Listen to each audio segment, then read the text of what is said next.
தமிழ்நாடு வணிக சங்க பேரமைப்பின் சார்பாக தஞ்சை மாவட்டத்தை மேலும் மேம்படுத்துவதற்காக புதிய நிர்வாகிகளை தேர்வு செய்து அறிவிக்க இருக்கிறோம்.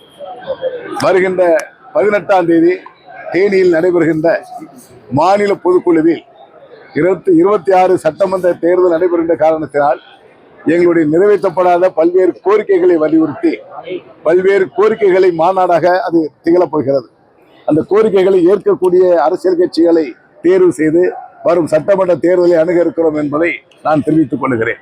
அதே போன்று கும்பகோணம் மாவட்டத்தை தனி மாவட்டமாக அறிவிக்கப்பட வேண்டும் என்பதை தமிழ்நாடு முதலமைச்சர் அவர்களை வலியுறுத்தி இருக்கிறோம். தொடர்ந்து சில்லறை வணிகத்தில் அந்நிய முதலீடுகள், அந்த ஆன்லைன் ட்ரேடிங், கார்ப்பரேட்டினுடைய அத்துமீறல்களால் வியாபாரிகள் நசுக்கப்பட்டு கொண்டிருக்கிறார்கள். இதை பாதுகாப்பதற்கு மத்திய அரசு மாநில அரசு இணைந்து கொண்டு ஒரு சிறப்பு பாதுகாப்பு சட்டம் ஒன்றை நிறைவேற்ற வேண்டும் என்ற கோரிக்கையை வலுவாக வலியுறுத்தியிருக்கிறோம். 5 ஆண்டுகளாக கோரிக்கை நிறைவேற்றப்பட்ட கோரிக்கைகள் நிறைவேற்றிருக்காங்க. நிலுவையில் உள்ள கோரிக்கைகளும் இருக்கிறது. நீங்க சாதாரணமா பாத்தீங்கன்னா இப்போ நகராட்சி கடைகள் பெயர் மாற்றத்திற்காக நாங்க தேர்வு அனுமதி கொடுத்திருந்தாங்க. இது இப்போ ஒருத்தர் நீதிமன்றத்தில் போட்டு ஒரு தடை ஆர்டர் வாங்கி வைத்திருக்கிறார். அது நடைமுறைப்படுத்த முடியாத சூழல் இருக்கிறது. அதை திரும்ப பெற வேண்டும் என்பதை வலியுறுத்துகிறோம். அதே போன்று ஜிஎஸ்டி வரி விதிப்பில் பார்த்தீங்கன்னா இந்த அவதார கட்டணங்கள் சிறு சிறு ஸ்பெல்லிங் மிஸ்டேக் என்பது அரசு 500 ரூபாய் அவதாரம் விதிக்கிறது. ஆனால் அரசு துறை அதிகாரிகள் வியாபாரிகளை பிடித்தால் 20,000, 50,000, 1 லட்சம் என்று அவதாரம் விதிக்கப்படுகிறது.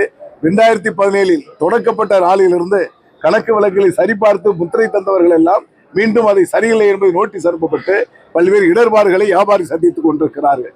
அது மட்டுமல்ல, கணக்குகளை கையிலே வைத்துக் கொண்டு சில தவறான அதிகாரிகள் அது கையூட்டு பணம் பெற்றுக்கொண்டு வாங்கக்கூடிய நிலை இருக்கிறது.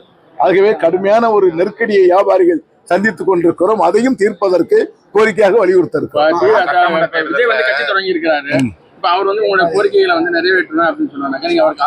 எழுத்துப்பூர்வமாக எந்த அரசியல் கட்சிகள் எங்கள் கோரிக்கைகளை நிறைவேற்றும் என்று சொல்லுகின்றார்களோ அதன் பிறகு எங்களுடைய ஆட்சி மன்ற குழு கூட்டப்பட்டு எங்களுடைய நோக்கம் எது என்பதை மிக தெளிவாக அறிவிப்போம். அதைத்தான் ஆட்சி மன்ற குழு கூட்டப்பட்டு முடிவெடுத்து நாங்கள் அறிவிப்போம்.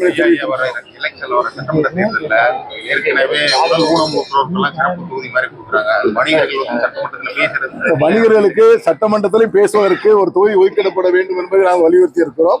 பாராளுமன்றத்திலும் குரல் கொடுப்பதற்கு நீங்க பாத்தீங்கன்னா ஜிஎஸ்டி வரி விதிப்பு, உணவு பாதுகாப்பு தரநிலை சட்டம் எல்லாம் மத்திய அரசு கட்டுப்பாட்டில் இருக்கிறது.